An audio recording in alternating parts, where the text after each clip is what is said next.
ma-approve. Pero ang problema niya kako, didemandahan tayo niyan. Diba? Eh, sabi nga ni Vice Mayor noon, galing na ako dyan. Kaya, why do we have to go to that extent? Diba?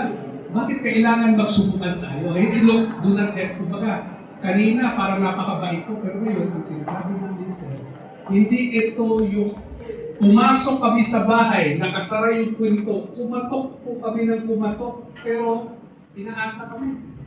Diba? Okay, so yun ang gusto namin i-clarify.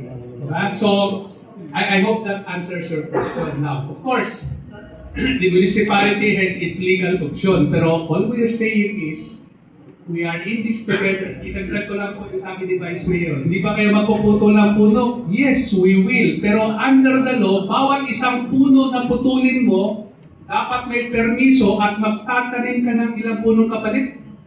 100 puno na kapalit. Pero, kung ang sasabihin naman natin, kapalit, ang tagal pa niyan lumaki. Well, kumbaga, yan yung nilagay ng batas na hindi mo maiwasan na may mga magiging epekto sa environment. Ito ang parang compromise. Diba? In fact, hindi pa nga kami nagsisimula. Nagsisimula na tayo ng nursery. Diba? Okay, so, pasensya na sir, I do not mean to be disrespectful, but we are saying, with or without mayor's permit, we will operate. My question nga is, the other mining company, may mayor's permit ba yan? Why is it already operating for such a long? Ayaw namin sumunod sa kanilang yapak. Ayaw namin, sir. Di ba? Kasi, saan ka makakita? 5-6 na taon na kami. Tapos ngayon, lahat din-question parang, sana hindi na lang tayo sumunod sa mga requirements, nakipag-usap na lang tayo sa mga government officials na pwedeng maging kaibigan. Hindi kami gano'n. Yun ang gusto namin sabihin. I don't mean to be offensive, ha? Pero I will repeat, with or without mayor's permit, we will operate. Diba? Okay? So, thank you, sir. No? At maganda nagkaharap tayo sa usap. Pero pag-usap lang, control your emotion. Kasi, sorry po, I apologize. Kung naging emotional ka Hindi, kasi sorry po. Dito naman, sabi ko, respect, nandiyan naman ang respect na yan. Yung tungkol naman sa Ican Board endorsement, ay nag-request kayo, pero dahil tiyatanong ko rin, meron ba kayong barangay endorsement? Kasi ginagamit ninyong mga resolution endorsement noong mga nagdaang taon pa. Noong mayor pa ako noong 2010 ata. 2010 pa ata, di ba? 2010 pa. So, ang hinihingi namin yung bago na barangay endorsement doon sa mga impact barangays. And then bago po yan dadating sa Ican Board sa amin, kailangan meron mo ng Sangguniang Bayan sa Sangguniang Bayan meron sa endorsement, and then bago pupunta po sa Ican. Kapag meron na, doon na namin tatalakayin po yung inyong nire-request na kailangan nyo sabihin ng mayor's permit. Pero bakit po naging gano'n yung naging action namin? Kasi una-una, sabi ko sa akin nila, ang isa sa mga duty ko, responsibility ko ay to protect the general welfare ng mga tao. Ngayon po, ako bilang mayor, kasi iba sa inyo, bilang lawyer, iba rin yung profession nyo. So ako iba rin.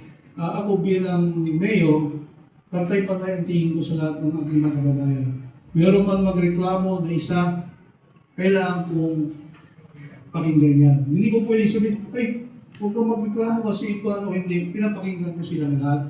So yun po ang naging dahilan kung bakit na-delay, kasi dahil po may mga complaint. Kaya sabi ko, kung mag-usap-usap na lang, ayos-ayos, kung maayos, kasi ako po, pasensya lang dito, ako po talaga, ang stand ko kahit saan, hanggang meron nagre-reklamo, hindi po talaga ako magbibigay ng action. Kasi I have to protect the general welfare ng tao, protection sa environment. Kasi ang mangyayari, kami politician is coming go. Diba? After 3 years, kung ayaw na sila ng tao, ay wala ka na, isa pwera ka na. Pero yung maiiwan mong legacy, yun na lang sa amin. Sana pinigyan po ninyo. At sana ay, kasi may sulat na naman sa akin si Atty. Manalo. Ito, hindi, nung nakaraan kasi ito sa ipila naman, hanggang ngayon nakabinbin yung kaso niya sa RPC. So, kaya sabi ko sana, tama yung sabi, huwag na tayo humantong sa ganun kasi kayo may authority din naman kayo mag-file ng case ng case. Pero parang nasa sa inyo rin, no? Ako naman, nag-handle na lang ako ng humarap kung ano naman yung magiging desisyon. At kung ano yung magiging desisyon, ang magiging aksyon ninyo doon sa desisyon ko, kaya naman siguro panindigan ko. Hindi naman ako sabi na natatakot kahit kanino. Kasi pareho lang naman ang buhay natin, isa lang din. Pareho lang tayong pinanganak ng humutulad sa mundo. Kaya ko siya sabi ko, ang takot ko sa sarili ko, wala na. Nawala na. Takot na ako sa misis ko. Yun lang. Yun lang po lang.